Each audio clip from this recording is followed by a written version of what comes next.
Hey everybody, welcome to the D. Louise book series. I'm Christina K-R-I-S T-I-N-A. Boy, it is hot. We're having a little bit of a heat wave. And I'm not going to put my air on because it'll be 40 in a couple of days. Besides, I can save money on electricity by not putting the air on. However, I probably won't sleep the next couple of days because it's hot in here.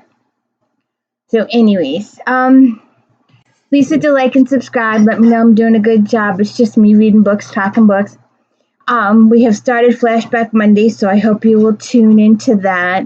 Read what you own. That's what we're doing on Flashback Mondays.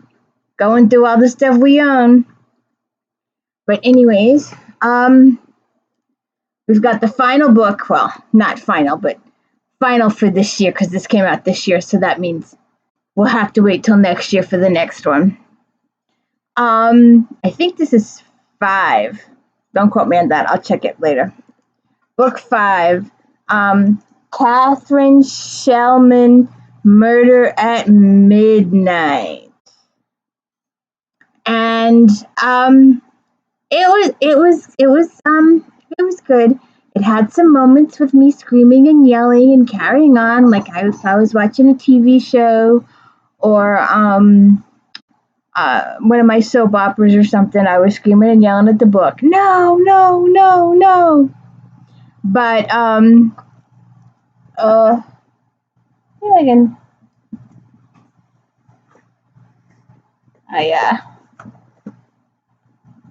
that's too hard.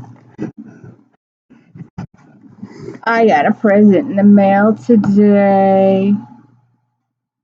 I got a present. You want to know what it is? You have to wait till we get to it. So, anyways, because there were so many people, and because they were confined, that means all these people were going to play a role. There's a murder, and there's been a major snowstorm. So they're all confined to the house. So you have a limited number of suspects, and they all develop cabin fever too because they all can't go anywhere, and they're all stuck in the same clothes they had on the day before because they were at the house to attend a party. It's the Christmas season, and they were at the house to attend a party. And it snowed so bad while they were all there that they were unable to leave. The roads were not passable. And I'd like to compare that to my current neighborhood, which if it does snow, even if it's this much, we ain't going nowhere. My old neighborhood, on the other hand, you get 2 feet, it wouldn't matter because my old neighborhood has snowplows. And they had snowplows to go down the side streets. They had gazillion snowplows. My new place doesn't have snowplows. So that's why if we get like this much, we're just closeted until the sun comes out and does something about it. So like I said, Murder at Midnight. Everybody goes to this house party. The Mr. and Mrs. Grantham are hosting the party. Lily, our little detective, Lily Adler, who is a widow, and her friend, Captain Jack Hartley, and his mother and his sister attend this party. And also her one-time lover, Matthew Spence, also attends the party. And I was hoping to see a little strife there, and we didn't get to see it, and I will get to that later. John Adler, Mr. and Mrs. Adler attend, and because now I think she makes a point of referring to Lily as Lily and not Mrs. Adler because she is Mrs. Adler. But Lily gets to be Lily, and Mrs. Adler is her mother-in-law, and her father-in-law, John, is the magistrate. and coincidentally, there's a murder takes place, so he's there, and coincidentally, Lily talks him into letting her help solve the case with him and work with him on this. And I was a little disappointed that she usually works with John, or Jack, should I say. She usually works with Captain Jack a little bit more on these. But she really, Jack and Matthew, the other guy, it wasn't too much interaction with them. It was more with this John, her father-in-law. So then we have Mrs. Rutledge and her daughter, and Mrs. Caroline Taylor, who had an affair with Jack way back when. She's the other woman. Peter Coleridge, and then William and Gregory Edison. And Mr. Gregory is the one that gets deceased. And then we have Mr. Albert Hornslow and his wife and Mrs. Crew. And when this book starts off and all these characters show up to the same party, and Jack says he has something to tell her, and it gets interrupted and he doesn't actually get to say it. It gets a little frustrating. He does reveal, however, that he is resigning his commission with the Navy, so obviously he's going to be around for the next couple of books. Let me just move this over just a little, see if that works. It's a very narrow table. I should push it back a little. I'm sorry if there's noise. I don't hear any noise, but if there's noise, I don't hear it till I do the playback. So, and also, another thing that bothered me was I'm used to Captain Jack as Captain Jack, or Jack. But it's apparently Amelia and Jack have nicknames for each other. And oh God. I wonder if you heard that. I'll have to play it back later. The music came on. So Lily and Matthew have a moment, and while they're having their moment, they hear two guys arguing over a promissory note. Someone owes someone's money. So that's a little twinge there. So during the party, like I said, Captain Jack announces that he's resigning his commission, and this story supposedly takes place in December-ish. It doesn't specifically say. So after the New Year's, he's resigning. And Ophelia and Ned are other reoccurring characters, are not in this book. They're in Somerset for the winter. So Jack tells Lily that he believes his sister is involved in something, but he does not know what, and she's not telling him. And that becomes a discerning thing because Amelia is eaten up like 90% of the book until she spills it. And then you're like, why? It wasn't, oh, good grief. So the first two chapters are the party. And in chapter 3, we have a little of a disturbing thing, and it had me going, no, because I'm against it. I don't know why. It's like the Darcy Wilde series with Rosalind. She has a couple of different suitors, and I've been trying to figure out who I wanted to root for, and I haven't gotten it. And I found a new book for that author. I was saying I couldn't find one. Well, I found one. So we'll be checking that out in the next month or so. But this happens in chapter 3. And he calls her Mrs. Adler. Now, like I said, through the whole book, it's actually her mother-in-law that's Mrs. Adler and not Lily. Lily is referred to as Lily in most of the book.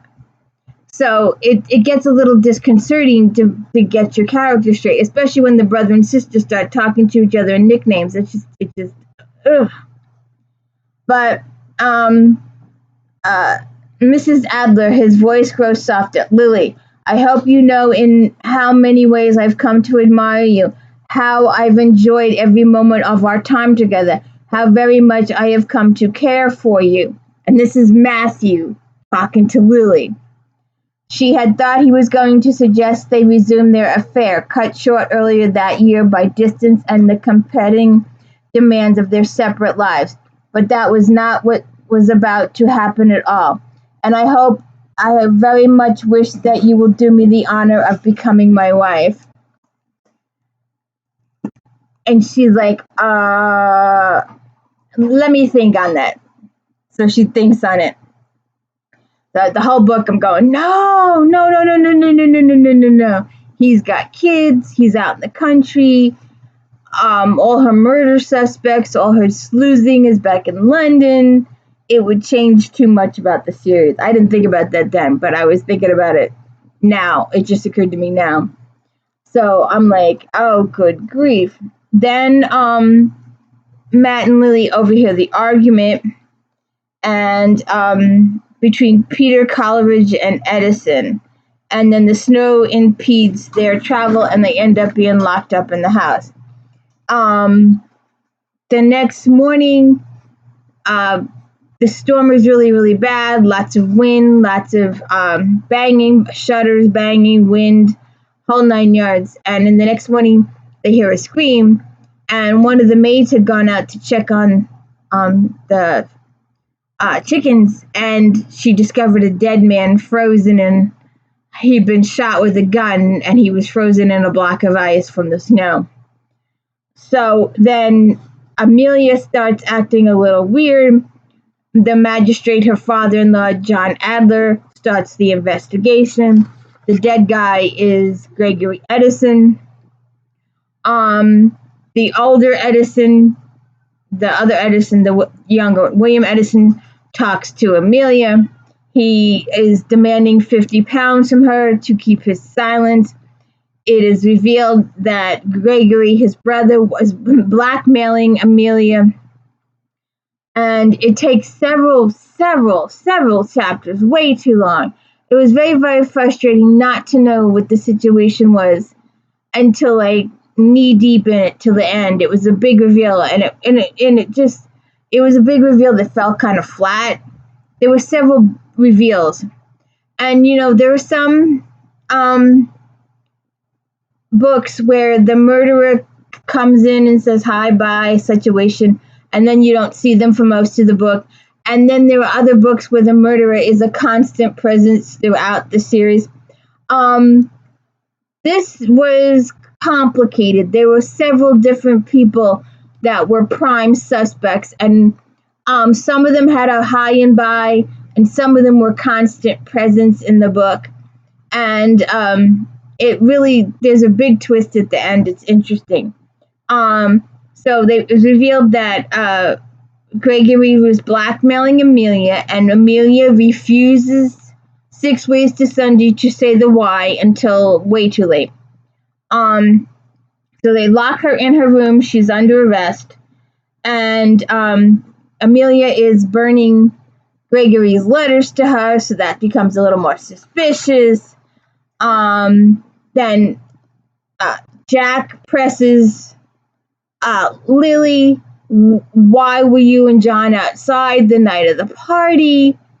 And she finally gives up the ghost. And I didn't write the page number, but I was screaming, say something, Jack, say something.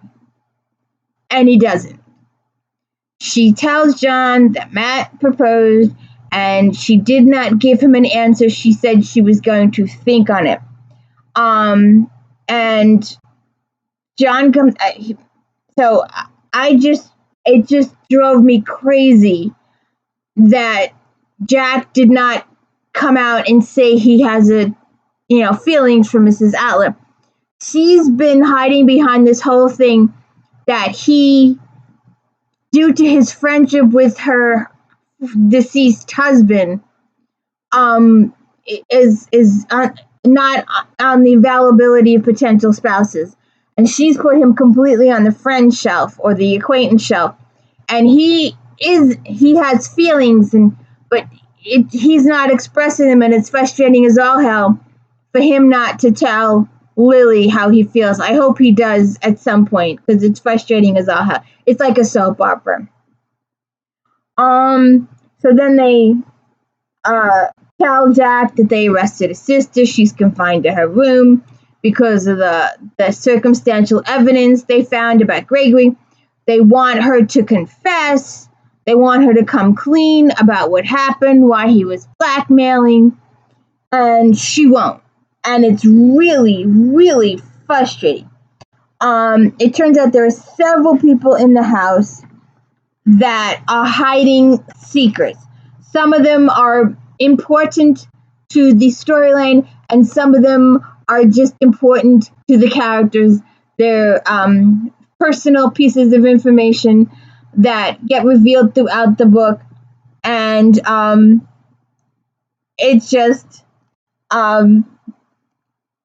I wrote down this page. Mr. Spencer asked me to marry him, she said quietly. I have not yet given him an answer. Jack was very still for a moment, then nodded slowly. Do you love him? Lily was not ready to answer that question. I have not yet given him an answer, she repeated. And for the moment, I think the question itself must wait. There are more pressing matters at hand. And I'm just screaming, come on, Jack, say something, say something, say something. And he doesn't.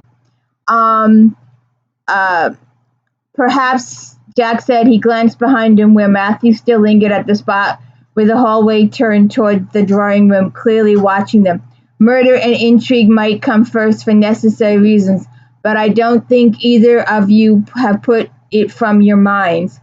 He spoke carefully, giving away nothing. Lily wanted to ask what he thought. She wanted the insight of a friend who knew her so well, but that felt selfish. He already had enough on his mind, enough to worry about. His focus was and should be on his sister. Her own questions would keep.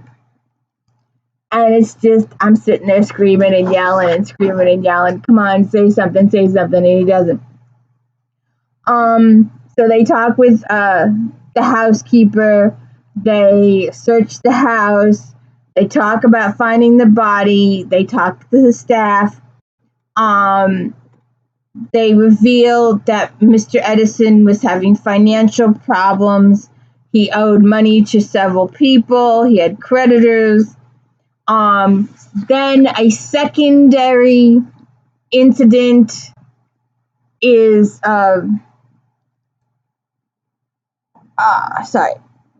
So a secondary incident is revealed here that someone has been stealing jewelry from the households, the guests. The guests have been thinking, oh, I must have mislaid it, or I must have dropped it somewhere, when their jewelry starts to go missing. So not only do we have a murderer, but we also have a thief who's stealing jewelry. And they're turning out to be different people. At first, they think they're the same people. And then they confront Amelia, and she's still not revealing what's going on. And they're searching all the rooms, and their finger gets pointed at so many different people. It's going this way, then it goes that way, then it goes this way, then it's him, then it's her, then it's him, then it's her, and it's him, and it's him. And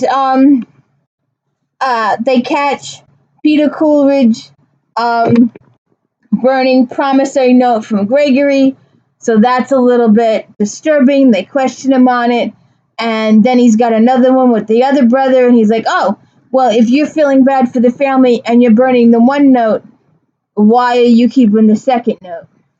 It all comes very confusing, and the finger gets pointed at this way and that way. So then they have an argument at dinner.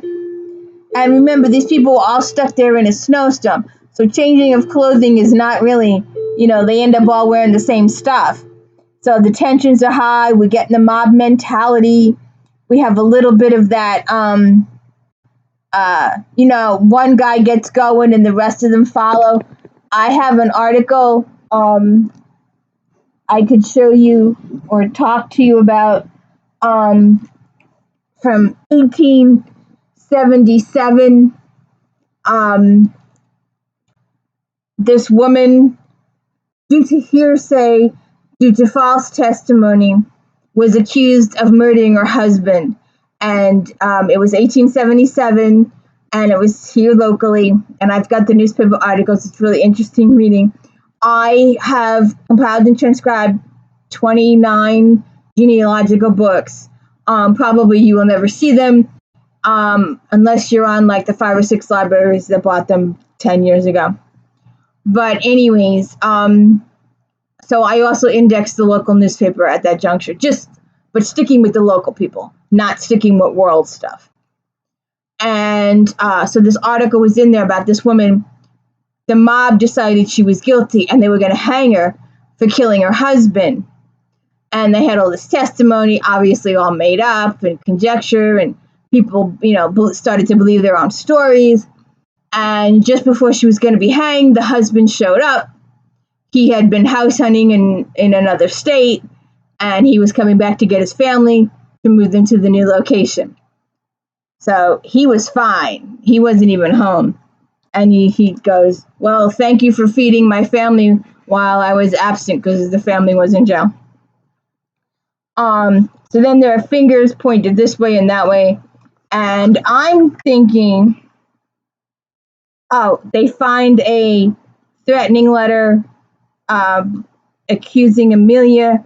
It was from Gregory. He was threatening to reveal stuff, or it was thought to be from Gregory, but it turns out it wasn't. But so Jack decides he's going to save his sister by confessing to the crime, and some people believe him. Some people want to go after him now. So we've got Amelia locked in her room, Jack locked in his room, and then Peter Coolidge proposes marriage to Amelia, and what? Why? And so Lily ramps up her investigation. Mr. Adler he questions John, but Jack, and this is a family friend. This is, and he's like, well, it is believable that he did this. He was defending a sister. He killed the guy because he was defending a sister, blah, blah, blah, blah, blah. And everybody knows it wasn't true, but once you start with the mob mentality, it gets carried away. It's just, So they finally get the confession out of Amelia to what it was. And you're thinking it's this big, huge, and it's like this big. It just got so out of hand. It just blew up, and this small little thing was like blown to astronomical proportions, and it didn't have to be. So, like I said, you'll have to read it for yourself. It's a really good series. This is the last one for this year at least. We'll have to wait till next year for another one. Hopefully there'll be another one. I believe, this is the fourth book in the series. So we'll have to check it out. And I hope you will join me in a couple of days for this one, Forgotten in Death, as we work our way to our unboxing. So please check it out. Murder at Midnight, Katharine Schellman. And she's actually a local author, which is really good. I wish I had her talent, but I don't. I don't have this kind of talent. I just read all this kind of talent. 28, this is the 28th book I've read this month alone. Can you believe it? Well, by the time you see it, I'll probably have added another 10 by the time this video comes out. But please hit the like and subscribe. Please let me know I'm doing a good job. I need all the help I can get. Every time I get 5 likes and 5 subscribes, 10 people unsubscribe. And I end up in the negative column. So please hit the like and subscribe. Let me know I'm doing a good job. Thank you.